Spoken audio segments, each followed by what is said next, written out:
Beneath the dust of centuries lies a world we forgot to remember, an empire that built without kings and vanished without a trace.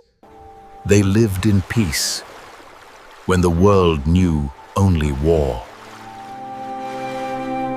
In the western reaches of the Indian subcontinent, where the plains stretch endlessly and the rivers carve their patient paths toward the sea, there once existed a world unlike any other.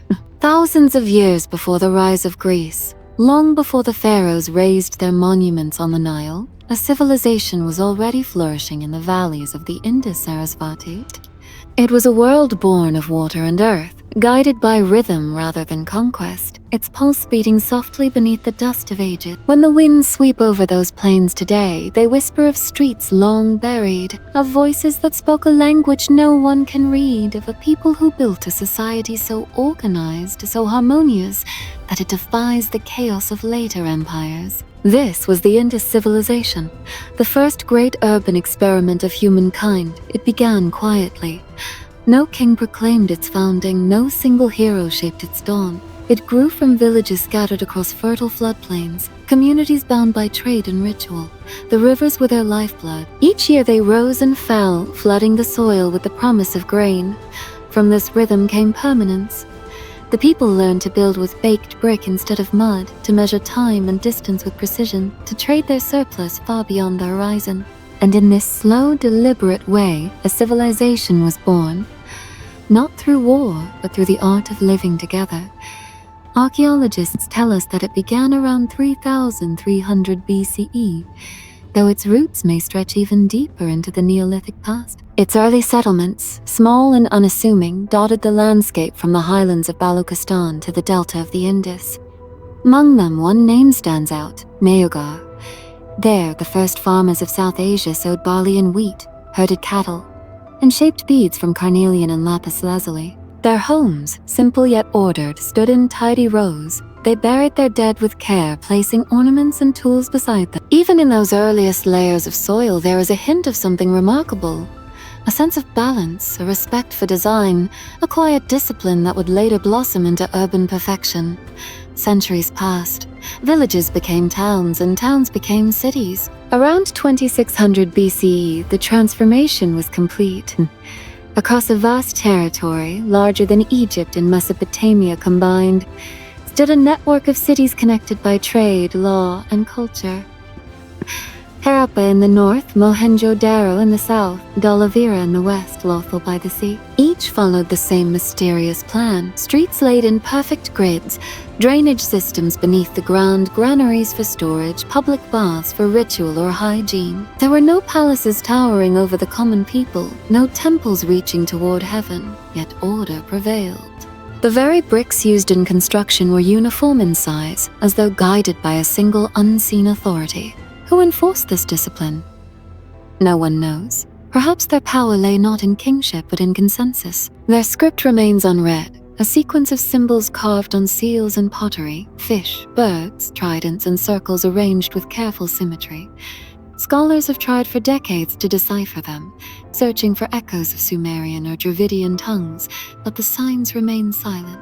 In that silence lies part of the Indus mystery. How could such a vast civilization leave behind no clear voice? Yet perhaps they spoke not through words, but through geometry, architecture, and rhythm. Their cities themselves are sentences written in brick. Trade was the breath of this world. Boats sailed down the Indus and out to the Arabian Sea, carrying beads, cotton cloth, and metalwork to distant shores. In return came copper from Oman, tin from Afghanistan, and precious stones from Iran. Harappan seals have been found in Mesopotamian ruins, suggesting that merchants from the land of the Indus once walked the streets of Ur. They must have carried tales of their distant homeland, a land where streets were clean, where measurements never varied, where every home had access to water. It is said that even the poorest among them lived better than many of the privileged in later ages. Their craftsmanship reveals a quiet brilliance, beads of carnelian polished to mirror shine, tiny weights cut with exact ratios, toys carved from terracotta that still roll on ancient wheels, bronze dancers frozen mid-movement, their faces serene, their limbs alive with grace. Each artifact tells of a people who valued both precision and beauty, who saw art and science not as opposites but as twin reflections of harmony. Their religion, if it can be called that, remains elusive. There are no great temples, no statues of gods towering above mortals. Instead, we find small figurines, fertility symbols perhaps, and seal impressions showing a horned figure surrounded by animals, seated in meditation. Some see in this the earliest image of Shiva, the lord of beasts. Others see a shaman of forgotten faith. There are also depictions of trees, serpents, and sacred bulls, suggesting a reverence for nature rather than divine hierarchy. It was a spirituality woven into daily life, not imposed from above. Yet within this perfection there are questions that refuse to rest. Who governed these cities? How were laws enforced? There are no monuments to rulers, no inscriptions boasting of conquest. It seems power was distributed, decisions made through councils rather than crowns. Some scholars believe that each city functioned as a self-governing republic, bound to others by trade and custom rather than empire. If true, then the Indus civilization represents one of humanity's earliest experiments in collective governance, a society without kings. The rhythm of the Indus was predictable, but beneath that rhythm, the rivers carried a hidden danger. Each year their floods brought both life and destruction. Perhaps the people grew too confident in their mastery of nature. Slowly, unseen changes began to unfold. Tectonic shifts altering river courses, climates turning drier, soil losing its fertility. The Sarasvati, once mighty, began to fade from the map, its waters dwindling to a ghostly memory. Cities built upon its banks would soon stand abandoned. But in this first era, they could not see the signs of decline. The world seemed eternal, the rivers infinite, and so life continued. In Mohenjo-Daro, the streets hummed with daily routine. Potters shaping clay, merchants weighing grains, children playing by the wells. The great bath shimmered under the sun, perhaps a place where ritual purification united the community. From the citadel, one could look down upon the city and see not disorder, but balance, a world that had found equilibrium. The sound of the potter's wheel, the scent of baked brick, the chatter of traders, these were the music of their civilization. At night, under skies untouched by smoke or light, they must have gazed at the stars and wondered, as we do, about their origins. Did they sense how fragile their perfection was? Did they imagine that one day their cities would lie buried beneath centuries of dust, their names forgotten, their script unread? Or did they believe that they had built something eternal? What we know of them comes only from what they left behind: walls, tools, jewelry, skeletons. Their voices are gone, their stories unspoken. And yet in every artifact, in every layer of soil, there is an echo of their discipline, a memory of their collective will. They remind us that greatness does not always roar. Sometimes it hums quietly beneath the surface of time. Centuries later, when archaeologists first brushed the dust away from those ancient bricks, they could hardly believe what they found. In 1921, at Harappa, workers laying railway lines uncovered walls of baked brick, walls too old, too perfect to belong to any known kingdom. The following year, Mohenjo-Daro revealed itself, rising like a dream from the Sindh plains. The world was astonished. Here was a civilization contemporary with Egypt and Mesopotamia, yet entirely different. Peaceful, rational, meticulous. It was as though an entire chapter of human history had been erased and suddenly reappeared. But discovery brought more questions than answers. There were no royal tombs to open, no scrolls to read, no conquest to trace. The Indus civilization seemed to have existed without vanity, leaving behind no heroes, no tragedies, only evidence of life well ordered. For historians accustomed to tales of kings and wars, this silence was unsettling. A civilization without arrogance, could it truly be called great? Still, the evidence spoke for itself. Urban planning of astonishing sophistication, standardization across vast distances, and a culture that valued cleanliness, measurement, and symmetry. It suggested not merely wealth, but a philosophy, a belief that society should reflect the order of the cosmos. Even their drainage systems, precise and functional, seemed to express a kind of moral principle, that purity of life required purity of place. And yet, just as it reached its height, something began to shift. The uniformity that once bound the cities began to fade. Pottery styles changed, trade networks weakened, construction slowed. The once mighty rivers may have betrayed them, shifting course or drying up. The skies grew less generous, the harvests uncertain. People began to move eastward, seeking new lands along the Ganges. Slowly, the cities emptied. The great bath fell silent. The markets grew still. For centuries, the winds would cover their streets with sand, and the memory of their existence would vanish from the human story. But in this first act of their tale, before the decline, before the silence, there was only order. An equilibrium rare in human history. They had built a civilization upon trust, rhythm, and respect for nature. They proved that greatness does not demand monuments or empires, it demands harmony. And so, as the rivers glistened under the sun, and the brick cities breathed in the warm air of eternity, the people of the Indus went about their days unaware that they had created something miraculous, something that time itself would struggle to erase. Their world still glowed with vitality. Their streets still echoed with the footsteps of merchants and children. But the winds of change had already begun to stir far away, whispering across the mountains and deserts, carrying the faintest hint of transformation. The Indus civilization had entered its golden age. Its cities shone under the sun, their brick walls strong against time, their wells brimming with water drawn from the earth's veins. But golden ages are deceptive. They glitter brightest just before the dusk. For generations, the people of the Indus had lived in harmony with their rivers, with the land, and with one another. Yet history has shown that even the most perfect systems are fragile, and that nature, silent and patient, eventually reclaims what humanity builds. Across the plains, the rhythm of daily life continued as though nothing could ever change. In Harappa, craftsmen carved intricate seals, pressing them into wet clay to mark ownership and trade. The same symbols appeared in Mohenjo-Daro and Dolavira, suggesting not a random flourish, but a common language of meaning. The merchants weighed goods on scales with stone weights identical from city to city. Such precision required an astonishing degree of coordination. It meant that the people, separated by hundreds of miles, trusted the same standards, the same measures. It meant they shared a single idea of truth. This invisible order held their world together. Each brick, each wall, each street seemed to echo a collective understanding that perfection lay in unity. It was not the unity of conquest or faith, but of purpose. They believed, it seems, that human life could mirror the natural world, balanced, measured, and self-sustaining. And for centuries that belief worked. Their economy thrived.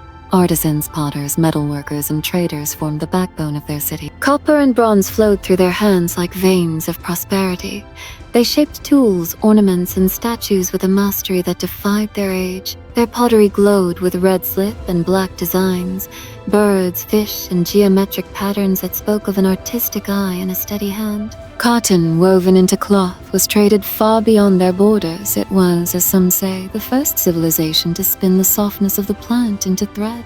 But beyond the beauty of their craftsmanship, there was something deeper, an ethic of balance. Archaeologists, studying the remains of homes in Mohenjo-Daro, discovered that even the humblest dwellings had access to drainage and bathing facilities.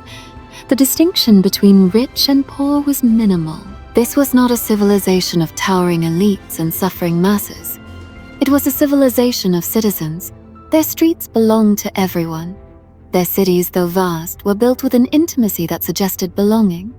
Yet beneath the calm surface of this order, subtle shifts had begun. The earth beneath their feet was restless. The great rivers that nourished them were changing course, inch by inch, century by century.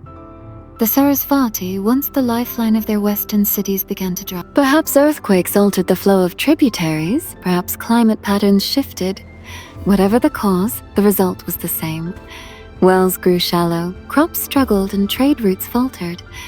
But these were gradual changes, the kind that unfold too slowly to alarm a generation. One season's drought might be followed by another of plenty, and so the people carried on, believing that the old rhythms would return.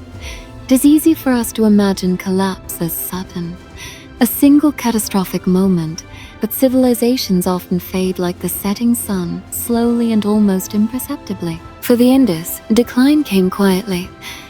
The very stability that once defined them made them vulnerable.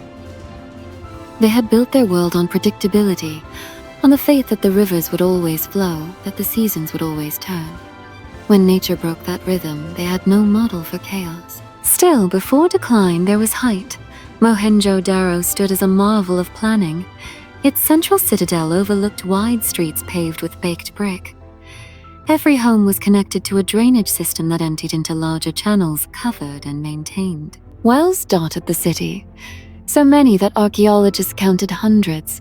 They provided clean water to every quarter, proof that public health was a civic duty, not a privilege.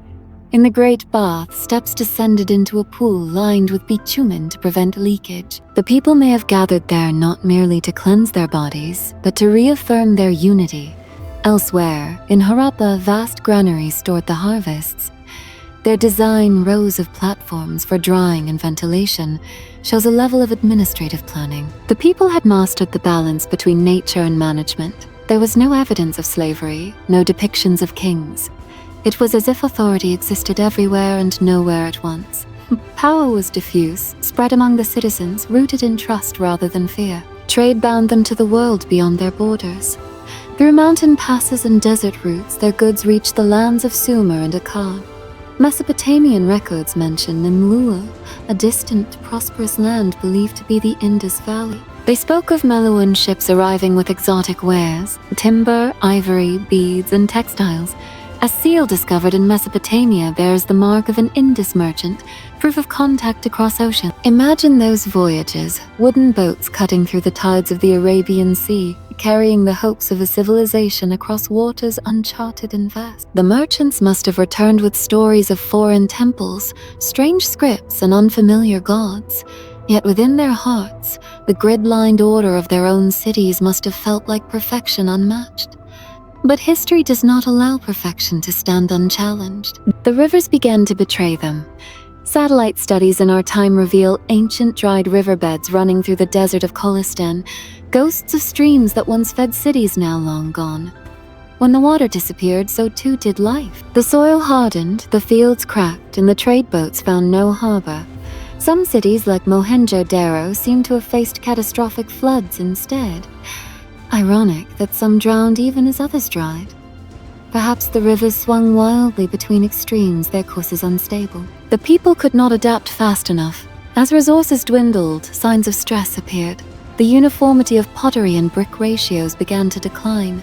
Local variations emerged. Smaller settlements, rougher craftsmanship, fewer seals. The old system of weights and measures, once so consistent, grew irregular. It was as though the great network of coordination had begun to unravel thread by thread. And yet, through these centuries of change, there is little evidence of war. No mass graves of soldiers, no fortresses built for defense, no weapons of conquest. Their decline was not written in blood, but in silence. This is what makes their story haunting, the fall of a civilization not by swords, but by time itself. Still, some historians wonder if outside pressures played a role. Around the time of their decline, new waves of people began moving across the subcontinent. The Indo-Aryans, nomadic herders from the steppes of Central Asia, are said to have entered the region. Their arrival, whether gradual or forceful, coincides with the fading of the Indus cities. Did they bring new ideas, new gods, new languages that absorbed or displaced the old culture? Or were they simply witnesses to a civilization already dying? The evidence remains uncertain. No battlefields have been found, no scenes of destruction. If there was conquest, it was conquest by replacement, not by ruin. Whatever the cause, by 1900 BCE, the great cities had begun to empty. Mohenjo-Daro was abandoned. Harappa's streets grew silent.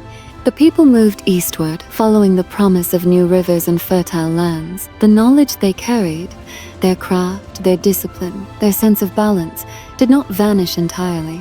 It flowed like an undercurrent into later cultures, shaping the dawn of the Vedic Age. The cities themselves, however, were left to the mercy of wind and sand. For more than 3,000 years, the Indus lay buried. Villagers built their homes upon the ruins, unaware of the civilization beneath their feet. Bricks from ancient walls were reused for new buildings, their makers forgotten. Only the rivers remembered, murmuring their names under the shifting stars. In the silence of those lost centuries, myths must have been. Perhaps travelers spoke of a vanished people who once lived in harmony with the gods. Perhaps memory transformed into legend, into dust. No chronicler recorded their deeds, no priest preserved their prayers. Their script, once carved in certainty, became a puzzle for distant generations. When the archaeologists of the 20th century uncovered those cities, it was as if the earth itself exhaled.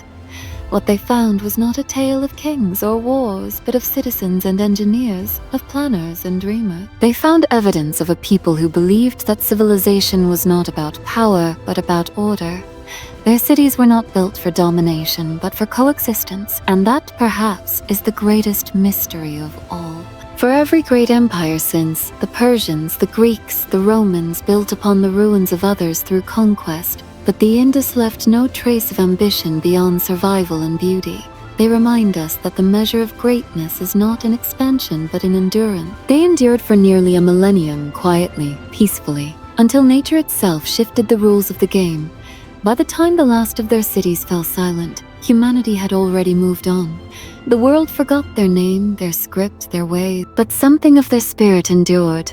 In the careful balance of later Indian towns, in the rituals of purity and cleanliness that still echo faintly in the subcontinent's culture. Their civilization may have vanished, but its philosophy of harmony, of measure, of quiet strength lived on. As we stand today among the broken walls of Mohenjo-Daro, we can still feel the echo of that forgotten order.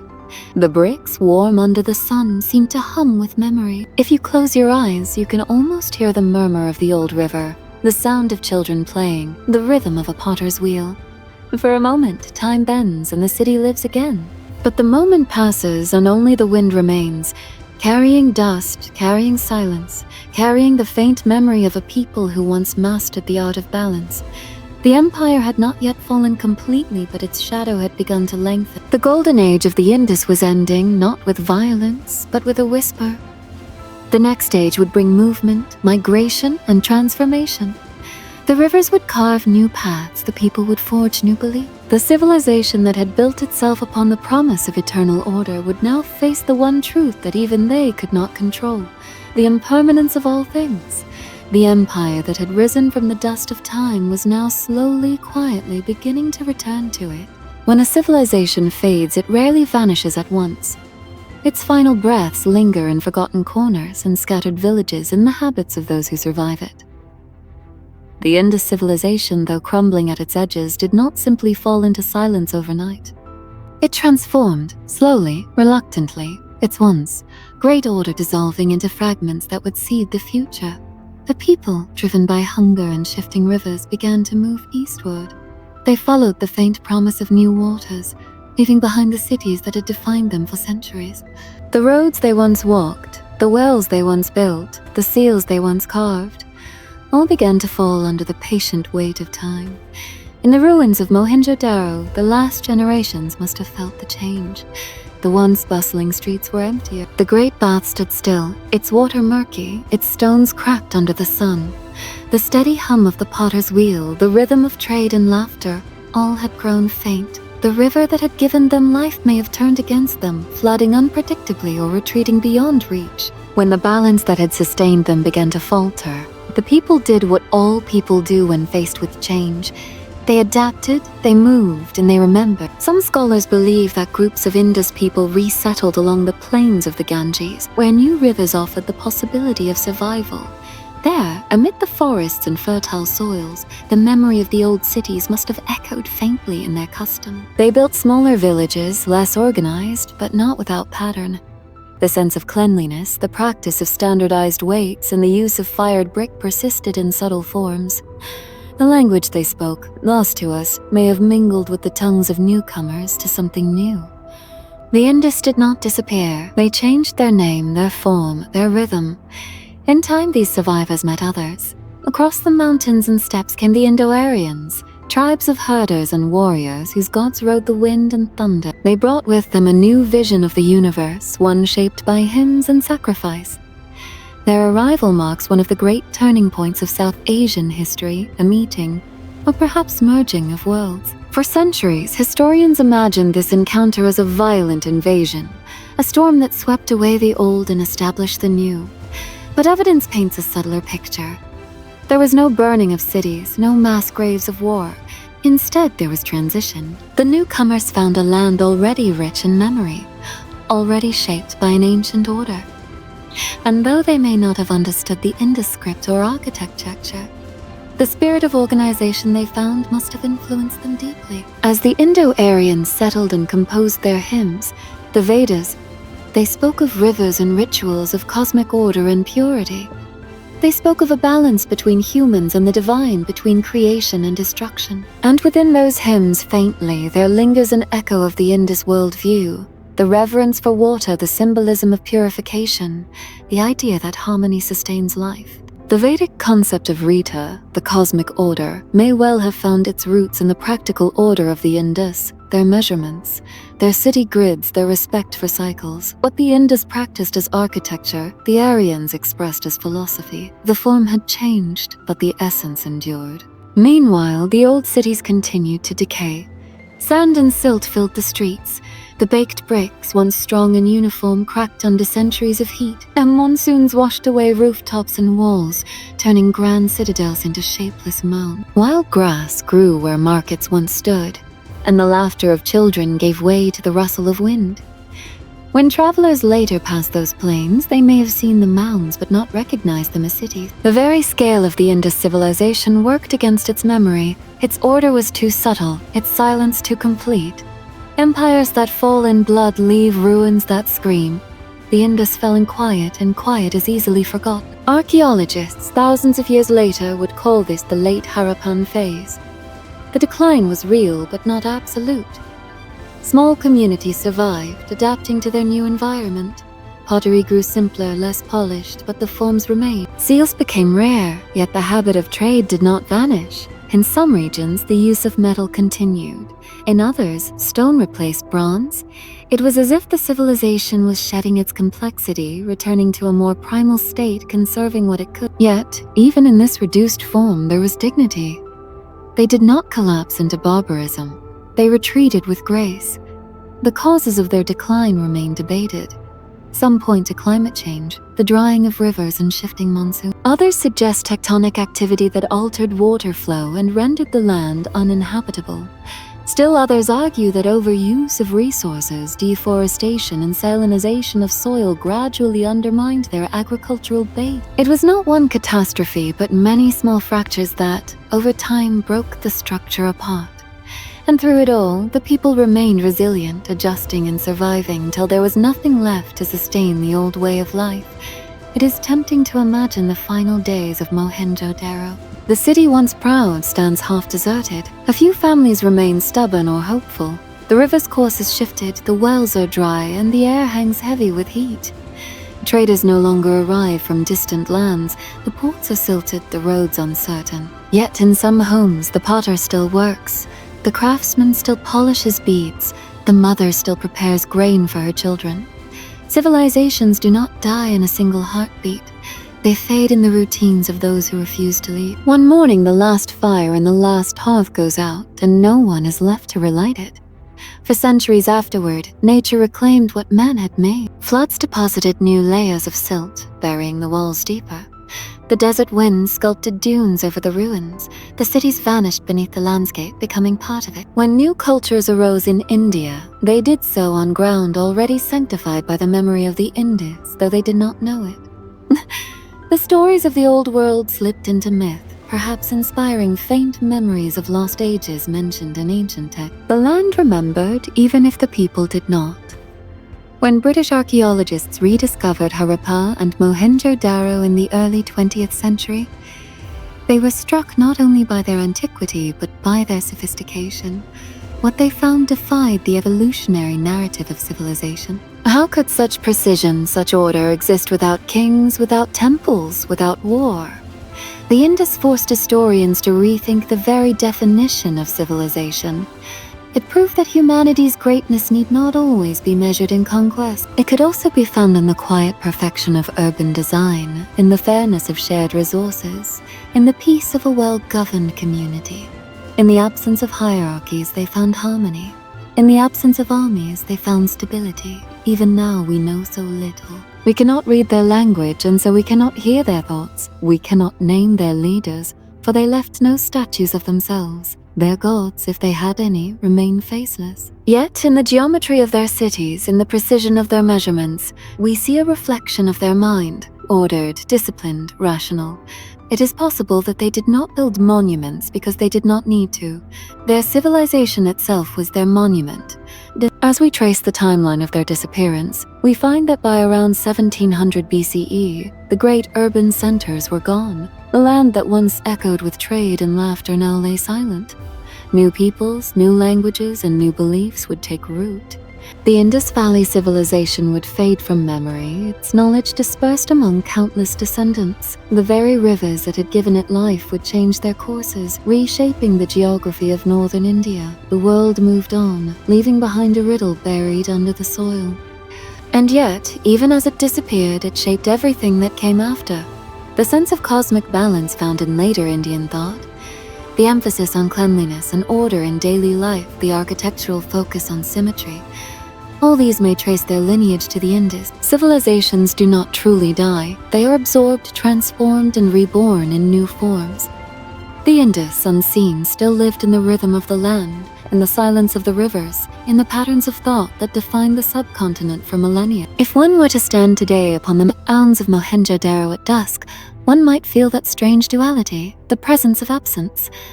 The sun dips low over the Sindh plain, and the bricks glow with a soft amber light. The wind moves through the empty streets as if searching for the voices it once carried you. You can almost imagine the city alive again. Merchants calling out prices, children laughing near the wells, the faint clang of a craftsman's hammer. But the illusion fades as the light disappears, and all that remains is silence. It is a silence filled not with emptiness but with meaning. The Indus left no words, but their stillness speaks. It reminds us that the greatest achievements of humanity can be lost, not through failure, but through change. They remind us that permanence is an illusion, and that every golden age carries within it the seed of its own transformation. The rivers that once blessed them had moved on, carving new paths. So too did their descendants. They would build new worlds, new faiths, new stories. But the memory of that first great experiment, the dream of order without kings, of civilization without war, would lie dormant beneath the soil, waiting for the day it would be unearthed. For now the Indus world had entered its twilight. The age of the great cities was over. The people had scattered, the rivers had turned, and the earth had begun to close over the traces of their glory. But history, though it forgets, never erases. Beneath every ruin lies the heartbeat of those who once dreamed. Time buried them not just under soil and sand, but under new civilizations, new languages, and new belief. The plains where they once thrived became crossroads for conquerors. The Persians, the Greeks, the Mauryans, the Kuchans, all came and went, never realizing they walked upon the bones of an older, greater order. The Indus lay hidden beneath the dust of empires, patient and silent, their memory erased from human thought. What they built was forgotten, their story unwritten, their names unspoken. Yet the earth remembered, the riverbeds remembered. When the first explorers and scholars of the modern age looked upon the land, they saw only scattered mounds rising from the plains of Sindh and Punjab. To the local villagers, these mounds were ancient but meaningless. They dug bricks from them to build their homes, unaware that each brick had been molded by hands thousands of years before their own. The past was being dismantled piece by piece, carried away to form the foundations of a new world. But in the late 19th century, curiosity began to stir. British engineers mapping the railways of colonial India stumbled upon the remains of something vast and inexplicable. In 1856, while constructing the Lahore-Karachi railway line, workers near the town of Harappa uncovered thousands of old bricks. They were so well fired, so uniform, that the engineers used them freely to build the railway embankments. No one suspected that these were the relics of one of humanity's oldest cities. It would take decades before the truth began to emerge. When the archaeologists finally arrived, they did not know what they were looking for. They expected a ruin of the known empires, the Mauryas, perhaps, or some forgotten Buddhist settlement. But what they found defied all expectation. The first detailed excavations at Harappa and Mohenjo-Daro began in the 1920s under the direction of Sir John Marshall. As the dust was cleared, the pattern of streets emerged. Broad, straight, intersecting at right angles. Beneath them ran covered drains lined with brick. The houses had bathrooms and wells. The scale of planning was unlike anything known in the ancient world. Layer by layer, the team uncovered the remains of a civilization so advanced, so deliberate in its order that it rivaled the glories of Egypt and Mesopotamia. But there were no pyramids, no palaces, no grand statues of kings. It was a civilization without vanity, precise, practical, collective. The discovery shook the foundations of historical thought. Until then, scholars believed that the roots of civilization lay in the valleys of the Nile and the Tigris. India, they assumed, was a latecomer to history. But the Indus revealed a parallel truth. That the Indian subcontinent had been home to one of the world's earliest urban cultures, as ancient as Egypt, as vast as Sumer, as mysterious as any the earth had known. The realization was humbling. The West had thought itself the cradle of progress. The East, it turned out, had dreamed of order long before. Mohenjo-Daro, its name meaning the mound of the dead, became the emblem of this lost world. Excavators unearthed streets perfectly aligned to cardinal directions, homes equipped with latrines and drainage systems that ran beneath every neighborhood. In some houses, clay tablets marked with strange symbols were found, rows of pictographs carved with delicate precision. These were the seals, used perhaps for trade or ritual, stamped with figures of animals and abstract designs. Each one seemed to whisper of a language beyond our reach, a story half told. Even today, the Indus script remains undeciphered. Hundreds of attempts have been made to decode it, some comparing it to Sanskrit, others to Dravidian tongues, still others to long-forgotten languages of Mesopotamia. None have succeeded. The symbols are too few, their meanings too elusive. Without a bilingual key, like the Rosetta Stone that unlocked Egyptian hieroglyphs, the script remains silent. And in that silence lies both its tragedy and its allure. We can see their cities, their art, their tools, their ornaments, but not their thoughts. Their voice is lost, and without it, we cannot know how they saw themselves, what gods they worshipped, what stories they told. In the Great Bath of Mohenjo-Daro, archaeologists found traces of bitumen ceiling, steps descending on either side, and a system for filling and draining water. It was not a place for leisure, it was sacred. Perhaps it was used for purification, for rituals of renewal. Around it stood buildings that may have served as administrative or religious centers. Yet, again, there were no temples towering to the sky, no idols demanding devotion. Theirs was a spirituality of simplicity, a reverence for order rather than power. In the stillness of the Great Bath, one feels not the presence of gods, but the discipline of humanity. As more sites were discovered, Lothal, Dhalavira, Kalibangan, the scale of the Indus world grew larger. It stretched across modern Pakistan and northwestern India, connected by rivers and trade routes. At Lothal, archaeologists found what seemed to be a dockyard, suggesting maritime trade. At Dhalavira, inscriptions were found on sandstone, perhaps marking a gate or monument. Everywhere, the same pattern emerged: precision, cleanliness, uniformity. Each city seemed built from a shared blueprint, as if directed by a common vision rather than by individual rulers. It was civilization not as hierarchy, but as harmony. For the scholars who studied it, this was the most puzzling feature. Every other ancient society had left behind evidence of kings, tombs, inscriptions, boasts carved in stone. But the Indus people had left nothing of the sort. Their civilization seemed to function without visible rulers, without armies, without centralized coercion. How had they maintained such order? Some suggested a theocracy led by priests. Others imagined a network of city councils. But perhaps the truth is simpler. They built a culture where cooperation replaced command. Their laws may have been unwritten, but they were understood.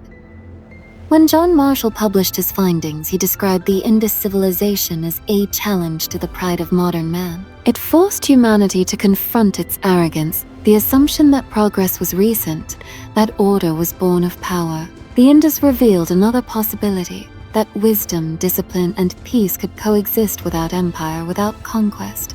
Their cities had no fortresses because they needed none. Their art was modest, their architecture practical. Their legacy was not domination but design. And yet, even as this lost civilization was rediscovered, much of it was being lost again. The very act of excavation exposed the ruins to decay. History had leapt from the Vedas to the Mauryas, from Ashoka to the Mughals, skipping the Indus altogether. The first civilization of the region remained the least remembered, and yet slowly its shadow began to stir again. Artists, historians, and dreamers found in it a mirror of what humanity could be: organized, peaceful, intelligent, and humble. Its rediscovery in the 20th century was not just an archaeological triumph, it was a rediscovery of possibility. The Indus became a reminder that civilization is not defined by kings or wars, but by the quiet genius of ordinary people. As the 20th century advanced, more discoveries followed. Satellite imagery revealed buried streets, hidden mounds, and traces of riverbeds long gone. The ancient course of the Sarasvati, the legendary river of the Rigveda, was mapped, suggesting that the Indus civilization may have extended even farther east than once believed. It was not merely a handful of cities, it was a world, a network, a vision. Even today, as scholars debate its origins and decline, the Indus remains the great enigma of history. A civilization that achieved perfection in anonymity, that reached greatness without glory. Their story continues to humble the modern mind. For what they built, we still struggle to understand. And what they understood, we have long since forgotten. Their rediscovery was not merely the unveiling of ruins, it was the reawakening of an ancient question. What does it mean to be civilized? To build, to live, to thrive without conquest or cruelty? The Indus answered that question once, not in words, but in stone and clay. We are still trying to hear their answer. The mounds of Harappa and Mohenjo-Daro remain, their outlines softened by time, their secrets half buried. But in the fading light, when the wind moves through their broken streets, one can almost sense that ancient order stirring again, the rhythm of a people who once built perfection from mud and silence, and whose quiet brilliance still echoes across the ages. The rediscovery of the Indus was not merely a triumph of archaeology. It was the reopening of a forgotten chapter in humanity's collective memory. Yet, as with all discoveries, clarity was followed by confusion. The more we unearthed, the less we seemed to understand. Every new artifact deepened the mystery instead of resolving it. The Indus civilization, though now visible in brick and clay, remained invisible in meaning. Its silence mocked our knowledge, its perfection challenged our assumption. What kind of people were they who built cities without kings, who left no armies behind, no monuments to ego? How had they lived in such order, and why had they vanished so completely? Archaeologists searched for answers among the ruins, piecing together fragments of lives long ended. In the pottery they saw skill, in the seals imagination, in the uniformity of bricks. Discipline, but nowhere did they find evidence of chaos or cruelty. There were no depictions of war, no mass graves of conquest, no weapons of pride. In their art, animals appeared frequently: bulls, elephants, unicorns, tigers, but never men killing men. Perhaps that silence is the truest measure of their greatness. They built not for destruction, but for life. The excavations continued decade after decade. At Dolavira, in the salt desert of Kutch, a city emerged from the dust, its walls shining white under the sun, its layout so symmetrical that even modern engineers marveled. There, among the stones, was found a large inscription carved on sandstone, its symbol still undeciphered. Some believe it once welcomed travelers at the city gate. Others think it declared the city's name or ruler. Whatever it said, its meaning remains locked away, a language without a key. Each symbol is like a whisper from the past, tantalizingly near yet forever beyond reach. And perhaps it is this very silence that gives the Indus its power. For what we cannot name, we imagine. What we cannot explain, we revere. The Indus civilization, stripped of its words, has become a mirror in which each generation sees what it wishes to find. Some see it as a lost utopia of peace. Others as a pragmatic society of traders and builders, may have been both. To walk among those ruins today is to stand at the border between permanence and impermanence, between human ambition and the patience of Earth. In the 1960s and 70s, as preservation efforts began, Mohenjo-Daro was declared a UNESCO World Heritage Site. The Indus does not speak, yet its silence tells us everything. That greatness is not always loud and permanence is not always visible. As centuries turned to millennia, the world moved on. New languages rose, new kingdoms flourished, new gods were born. Egypt says, "I am eternal." Rome says, "I am powerful." The Indus says quietly, "I am peaceful." And that whisper may be the most precious message of all. When night falls over the plains of Sindh, the mounds of Mohenjo-Daro glow faintly under the moonlight.